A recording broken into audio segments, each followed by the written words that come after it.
Hi, my name is Britta. I live on a sailboat with my girlfriend and we have been moving slowly across the Atlantic, learning as we go. But this episode starts differently. We leave the boat behind. After days on the river and time in Saint-Laurent-du-Maroni, we rent a car and head inland, along the only main road that cuts through French Guiana. Past small villages, dense rainforest, sun rain, long stretches of nothing. This is a place that doesn't reveal itself easily. Life here feels distant from the maps we are used to. And the further we drive, the more questions come up. About nature, about people, about what development means in a place like this.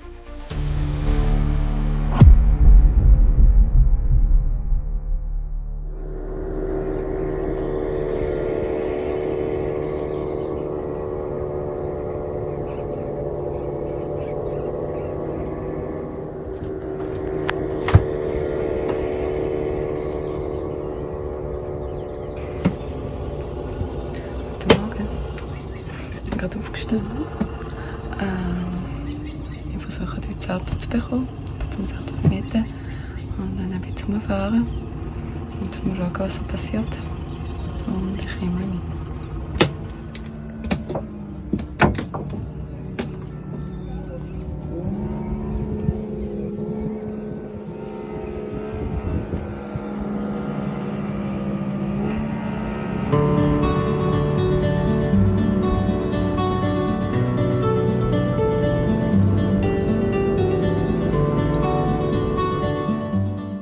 Mornings like this feel deceptively calm. No wind, no waves, no decisions that have to be made.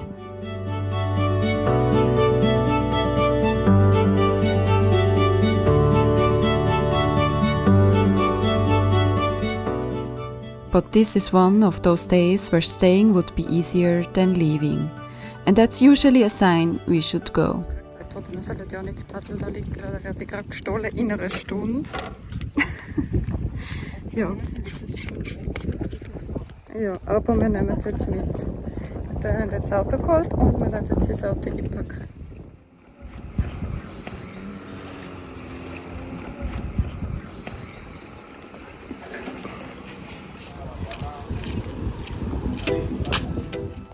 In the last episode, I talked about renting a car. About finally leaving the river behind and seeing what French Guiana actually looks like beyond the shoreline. Today we do exactly that.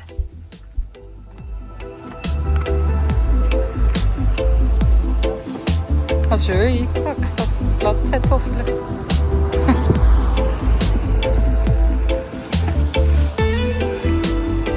Das ist nicht mehr so nass, oder?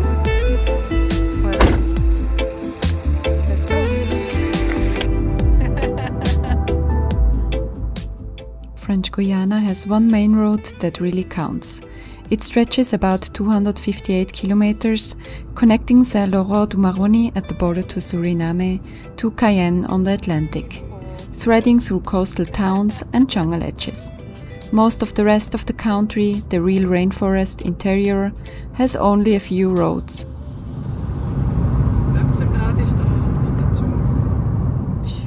From the river to the asphalt, the landscape barely changes. Jungle closes in, interrupted only by a handful of tiny villages. And roadside houses that seem barely clinging to the map. The highway is quiet. Not empty, but not busy either. You see the same few trucks, the occasional bus. And yet, even here, halfway between jungle and the city, the rhythm of life is different. Sometimes it rains, not a drizzle but sudden downpours that blur the road, soak the heat into your shirt and fill the air with that heavy green smell. Here in the interior of French Guiana, life doesn't happen in many places. Roughly 90% of the land is covered by tropical rainforest. And the majority of people live at the coast or around Cayenne.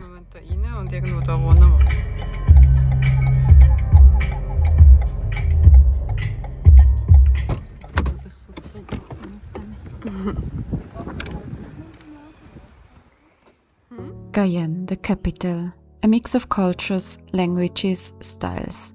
Not jungle anymore, but not quiet mainland France either. It's here where the forest meets urban life, where people from deep interior come for school, work, supplies or bureaucracy.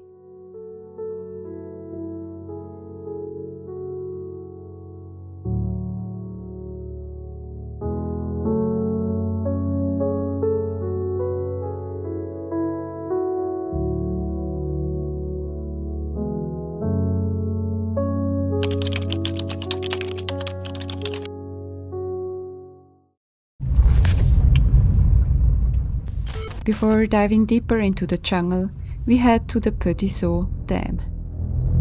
It was built in the 90s to produce hydroelectric power, clean energy, necessary energy. The lake it created is 3 times the size of Paris. What used to be a river is now a flooded forest. So, wir machen jetzt eine Subtour, so da haben wir unsere Sub dabei. Das haben wir nicht gewusst. Aber ich glaube, wir können jetzt noch ein bisschen auf den Stausee rausfahren. Hoffentlich. Hoffentlich. Da unten. Mal schauen.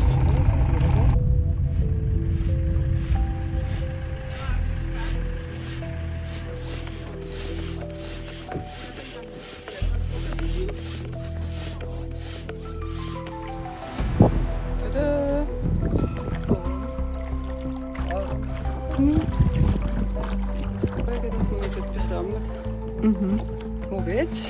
Gerade führen? Ja, da hat es einen Wrack. Das ist auch nice.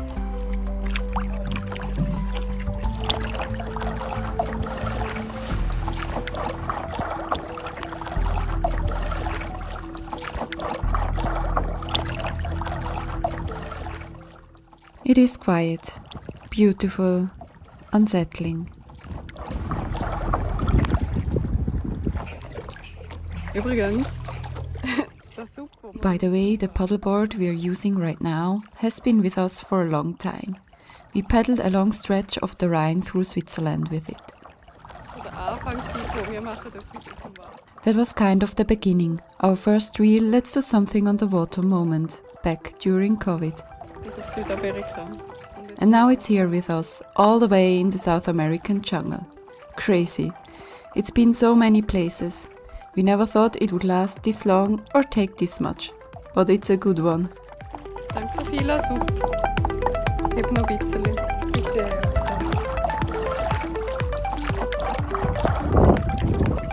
Und wie findest du es so, durch den Dschungel paddeln? Auf dem Dschungelsee. Dschungelsee, auf dem faken Dschungelsee. Fake, das ist schade, aber ja. Es ist sehr, sehr geil. Up ahead the water is moving, but it's not wind. These tiny creatures are everywhere, little caterpillar-like larvae floating on the surface, wriggling forward together, almost like they're dancing. We don't know exactly what they are, but clearly this place is very much alive. Was ist da, was so tönt?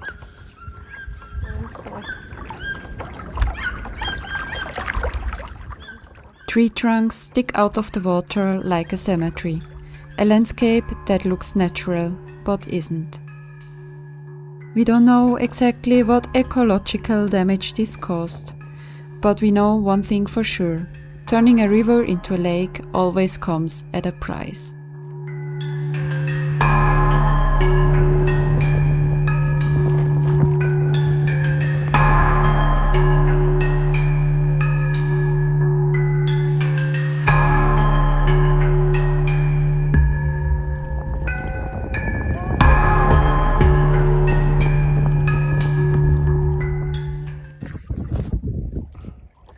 Wir sind am Segeln. We are sailing downwind. The wind has almost died, but it's still working somehow. So was tut. Wir haben schon überlegt, ob wir die Regenjacken aufspannen. We even thought about hoisting the rain jacket.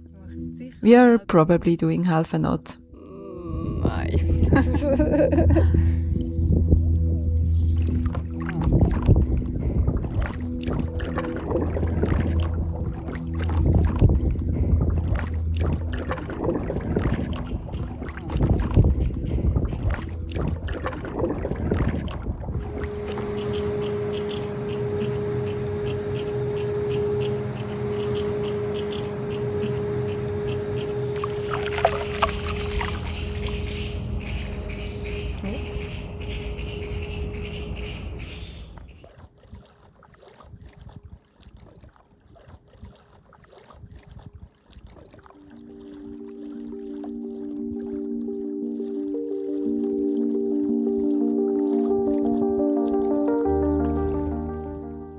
Then suddenly movement, giant otters. They're hunting, a reminder that nature adapts. But adaptation doesn't mean no loss. It's the largest otter species in the world, growing up to 180 meters long. They live in rivers, lakes and reservoirs across the Amazon, making French Guiana a perfect habitat. Sadly, they are endangered. Seeing them here is something truly special.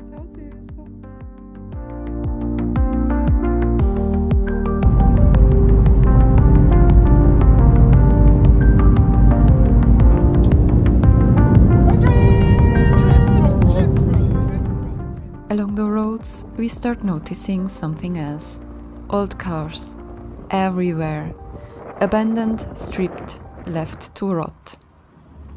Here, when something breaks, it often just stays. It's not romantic, it's not aesthetic. But it's reality. Did this change how you see untouched nature? Yes, even there, nature and human impact are tangled together. The jungle feels endless, but it isn't separate from us. And every road, every dam, every abandoned object leaves a trace.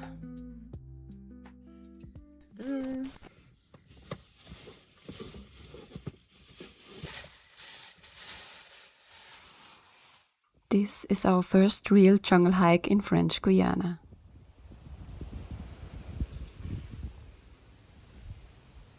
There's only one auto car parked, no ticket booth, just a narrow path disappearing into the green. Ich glaube nicht so viele Leute und ich habe gerade Zäpfchen gesehen und denen durchrennen. So geil. Ich bin sehr gespannt. Es steht eine Stunde, es hat so einen Rundwanderweg und es geht so 2 Stunden, 2,5. Tamarin-Näpfli heissen es. Tamarin.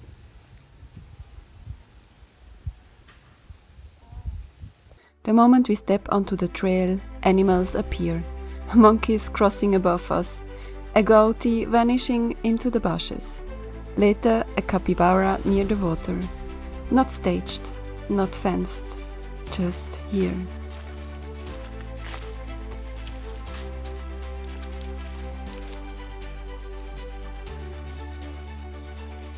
From up here, you suddenly see it, the space station, right next to the jungle. On one side, rainforest, uncontrolled, unpredictable, alive. On the other, rockets, precision, schedules and billions of euros. It's strange how close these two worlds are and how little they have to do with each other.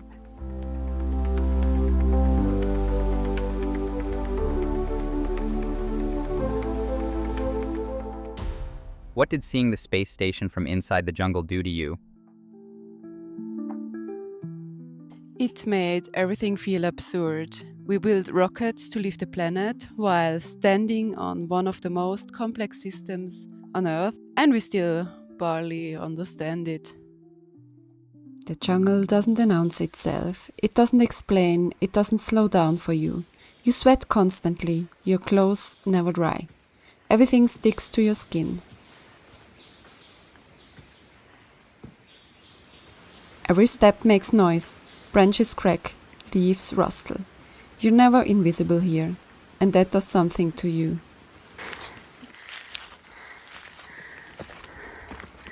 In most places we travel, humans are still the reference point. Views are framed, nature is edited.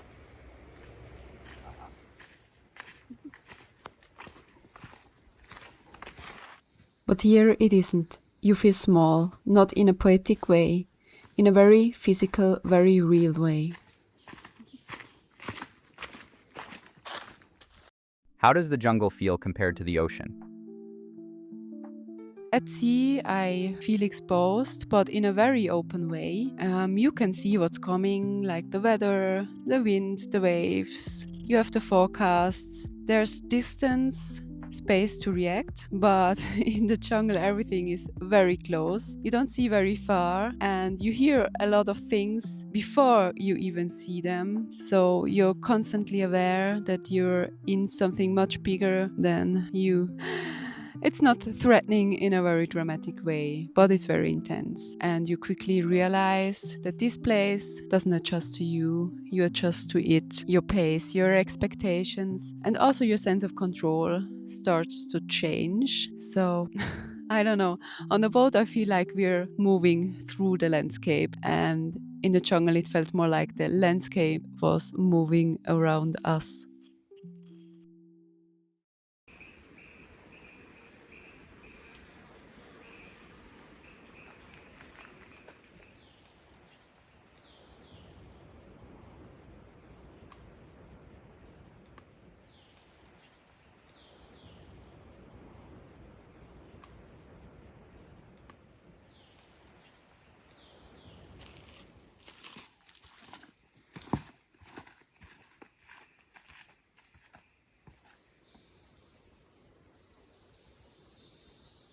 What's easy to forget is that this isn't remote nature.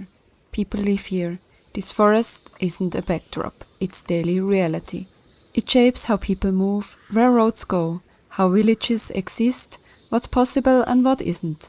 And it makes you question something uncomfortable. We talk a lot about exploring places like this, but for many people, there's nothing exotic about it. This is home.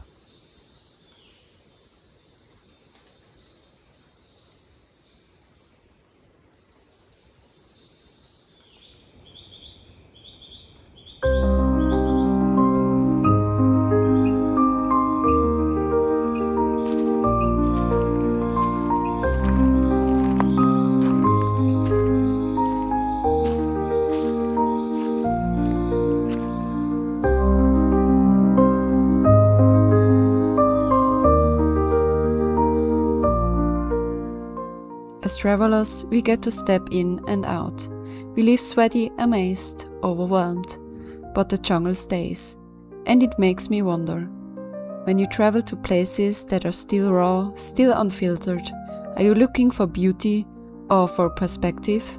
And how different would your everyday life feel if nature didn't adapt to you, but you had to adapt to it?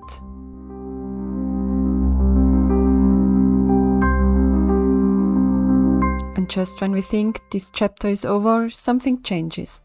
We realize something big is coming, a rocket launch. Not on screen, not in a documentary, but here, in real life. And suddenly our plans shift again.